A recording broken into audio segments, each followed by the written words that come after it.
All right, ladies and gentlemen, it is time to do something fun. And after all the guides have been done, I wanted to do this because people have been asking me. I've seen one or two comments about it, and it's about who is the best. Is it Ruby? Is it Wise? Is it Blake? Is it Yang? Is it Cinder? And people have been asking me to make my top 5. So I'm gonna make a video about my top 5, which is gonna make you want to do a video or comment on your top 5. I'm actually curious of what people think. Now I'm gonna try to give my best argumentation of what I think, but of course you guys can chime in and let me know what you guys think. I'm really curious on how you guys scale it. Damn, we had to start with the girl. Funny enough, she was the first guide that I put out, and I'm gonna have to actually put her last. It's sucky, slightly. I feel bad, but at the same time that I don't. The reason why I'm gonna put Blake at number 5 is for a specific reason. It is her shadows, the way her shadows work. So let me quickly explain, because I don't want the heat. I know there's probably some Blake fans are like, how dare you disrespect the Cattiers? But the way that I look at it is that she has 2 shadows. She starts off with 2 shadows, and it consumes 1 shadow when attacked to nullify damage taken if the caster has a shadow. And then if she doesn't have a shadow, she guarantees multi-strike. Now what's crazy about this obviously is when she attacks, they'll can counterattack and then will take a shadow. Now you're down at 1. But that's kind of the issue, is that if she doesn't multi-strike with shadows, then she comes down to 1 shadow if they counterattack. If they attack her, remember, she doesn't get a shadow when she counterattacks. So if they multi-strike on her, both her shadows are now gone. And pretty much the issue with Blake is just that. There's so many characters with multi-striking. There's so many characters with counterattack in the meta right now. And like amongst the characters, a lot of characters have like multi-striking and counterattacking based in their kits, and they just have it sometimes in their stats. So it's kind of hard to use Blake when, you know, they really have that going on. So her shadows don't work as much as they should. And, you know, then you have this whole thing, it's like, oh, you know, when you multi-strike you get a shadow, and, you know, you have all this additional damage. Well, she does do decent damage, but she also will eventually take damage, and especially if she gets focused. Another thing that counters her out is a lot of AoE or multi-targeting cone attack characters. They will hit her and she'll lose her shadows while the opponent is taking all their turns. So that's just why I had to put her at the bottom. I feel like she has the hardest of getting her attack game plan off than anybody else. All right, here comes the hard part. Now, I knew I was gonna put Blake at 5, but now 4, 3, 2, 1 is gonna be a little bit difficult. Woo! I got it. I can't wait to see you guys' list. I can't wait to see you guys' list. Next up, I'll have to go with Cinder. The reason why I have to go with Cinder is because the other characters, unfortunately or fortunately, are just too damn good. Cinder is very one-dimensional. She does have the ability to do a nice little lovely nuke. She is also a advent character, so it's very likely that you're gonna have her maxed out. So all her skills are gonna be at their best, right? But the only thing is that the immortality thing is kind of not that good, and the only reason why I'm saying that is because there are a lot of burns. There are a lot of burns in the game. Also, there's a hero talent for attackers to get burns, so multi-strikers will actually be teching into that. And again, there are a lot of burns. There's so many burns in the thing, and especially when you think about Electra, who just got an awakening, who is burning people all the times, and she has to deal with that. Now, could she then deal with Electra somewhat? I think so, but at the same time, you know, she needs a little bit of a setup, and her leader skill is not that good. You know, the evasion is the coolest thing in my opinion about her, and the fact that she does have a pretty much a full heal on a relatively low cooldown, and she also has cooldown cycling. Doesn't mean that she's bad. I know some people think she's bad, but I do think that she is actually really good. I think that she actually is really strong, but when it comes to the other 3 remaining, it's really hard to like not give Cinder one of their spots where I really think that they're super strong. Number 3, I'm gonna have to give the Yang, and it really hurts me to say these things about my girl. It really, really does. She's definitely my favorite, and she's one of the characters that I only knew the series existed because of her. Now, the reason why is going to be maybe weird to you. I apologize, but it's one.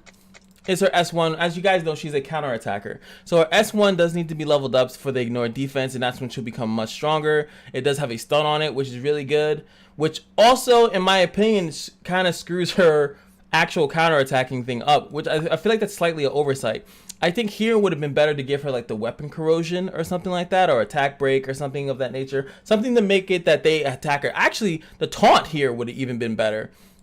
then putting it on the S2, and you have to level this up just to get the S2 and to get the counter stance. Now we all know, like I've said in the video of Yang's guide, is that she does a lot of damage when she counterattacks. As you can see, where is it?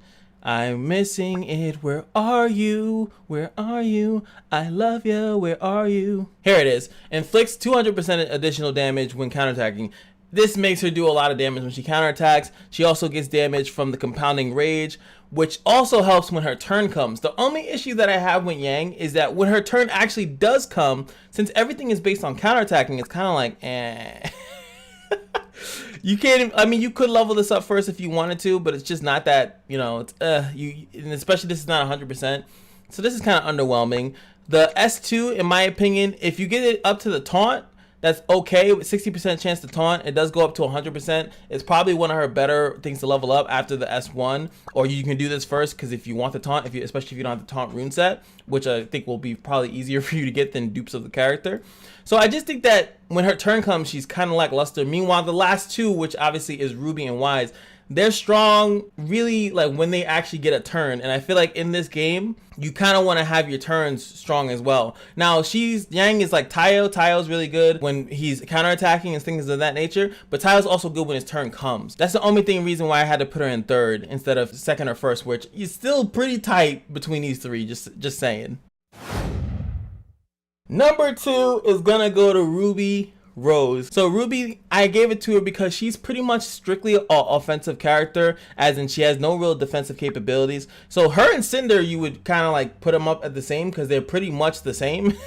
You know, they have this ability to pretty much take a turn, but the only difference is that Ruby has a passive high chance, which is probably like 90-something% chance to get an early turn. So you then do not have to worry about actually speccing it to speed. Cinder kind of does. She has to actually utilize her agility to do that. But it's very likely Ruby's going to get the first turn just because of her passive, which is very, very strong. And the amount of damage she puts out is ridiculous. And then as only she has to worry about is unable to resolve or resolve block, resolve disable, whatever they want to call it. That's the only thing that's really going to stop her from doing anything, because not only does she get the resolve, she gets 50% of her HP back. She also gets a Field of Phantasm to then dodge another attack on top of that. And she has Disable Resolve in her own kit. She also has Unable to Revive in her kit. So she has two really good things for actually finishing characters off. So all you have to do is focus on damage. So her kit is really good for actually annihilating a target very quickly. Obviously, you guys know how the crit stuff works. If she's critting, she's going to do a lot of damage. If you watched her guide video, you would also see that she does a lot of damage with very little investment. So that's really good for people that are newer, don't have the best runes. And on top of that, you can just, you know, once you actually give her good runes, she's going to be a monster. Another good tip that I actually got in my comment section, that's why I love to share and discuss things with you guys, is that she has a costume like all the other ones do. They have the Beacon Academy, I think it is, costumes. So you could actually then put badges on her to give her more crit chance to make it a little bit better. So that's another thing. I've been trying to actually now run the badge dungeon specifically so I can give Ruby up there. So I think that that's why she is second best. She really can do her kit really well. You can invest into her, and her passes will allow you to make it less of a strenuous process when it comes down to giving her runes. And then when they do hit back on her, they have to get her with the Resolve Disable, and that's the only way they're gonna actually be able to kill her off once and for all. But she'll still do her job, and that's what I really like about her.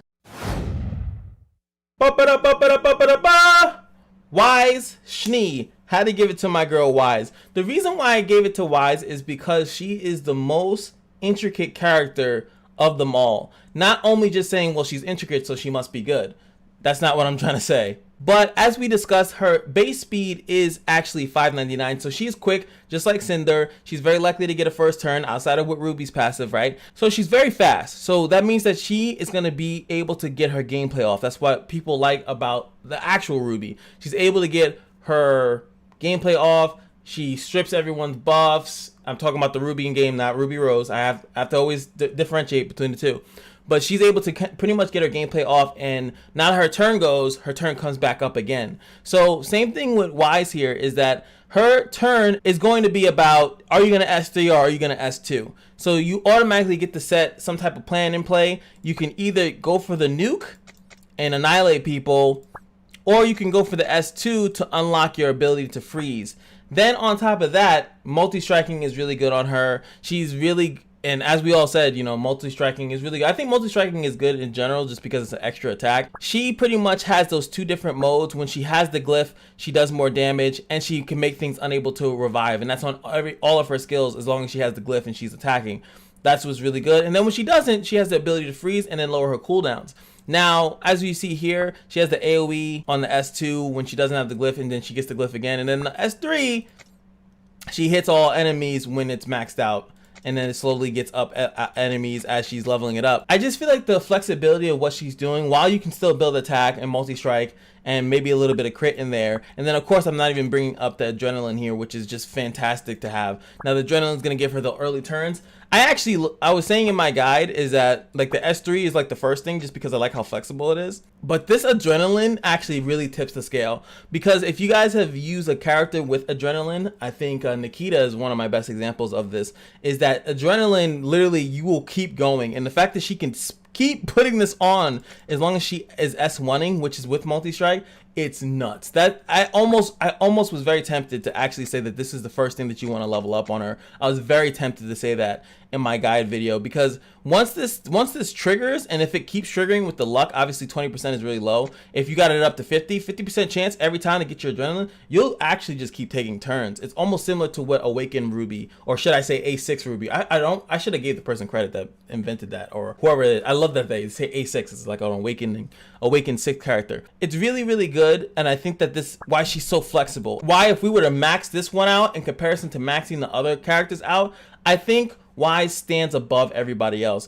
I think that if you look at this at 6, you look at this at 6, you look at this at 6, it's going to be stronger than what the other characters at 6 are doing. So that's why I had to give her number 1. Let me know in the comment section below what you know, give me your reasons. You can make it super long, you can make it short, you can just drop the list, you can do whatever you want, but I'm just very interested to see what you guys, what your list is at. And I actually have always said, I think before, is that Yang was my number 1 because she does so much damage. But the more that I use Yang, like I said, I feel like on her turn she's not strong. I feel like she's only good if people are hitting her, which you need taunt for that. And without the taunt aspect, yes, you know, here she has the taunt on the S2, like I was saying, every character at maxed out. Yes, here is like, okay, then she's always gonna taunt with the S2. It has a 3-turn cooldown, but there's still, the fact is that she can still be stunned up and things of that nature. So I was like, and like I said, the S1 kind of screws the whole counter meta. You know, she shouldn't be stunning targets because she needs them to hit her. If anything, like I said, she needed some type of heal or something like that. She does good damage, and yes, she does do good damage on a turn, but she needs a decent amount of compounding rage. She needs to be hit, and sometimes the AI is not going to hit her unless she has a couple of people hit her. She counterattacks, does a lot of damage, then the AI's threat detector, or whatever it's called, they will actually hit Yang because she's done too much damage, and they will keep trying to hit her because she's done the most damage. And like I said, RWBY is just too offensive. Same thing with Cinder. Cinder is just too offensive. They're very, very offensive characters. She does have a little defensiveness into her. That's why I was thinking about putting her a little bit higher, actually maybe even above, like putting her at 3. But I feel like I said, she's just a little bit too one-dimensional. And then of course Blake is just because of her shadows. She really can't do half of what she's supposed to do because her shadow mechanic is too easy to overwhelm. Anyway, that's my reasoning. Hope to see you guys in the next video. Just thought I'd have some fun with you guys and have a nice little top 5 list. And well, it's already 5 of them, but you know, just some fun. I thought I'd have some fun. Hope you guys have some fun. And remember, every day at the casino is your lucky day, and I will see you guys in the next video. Peace.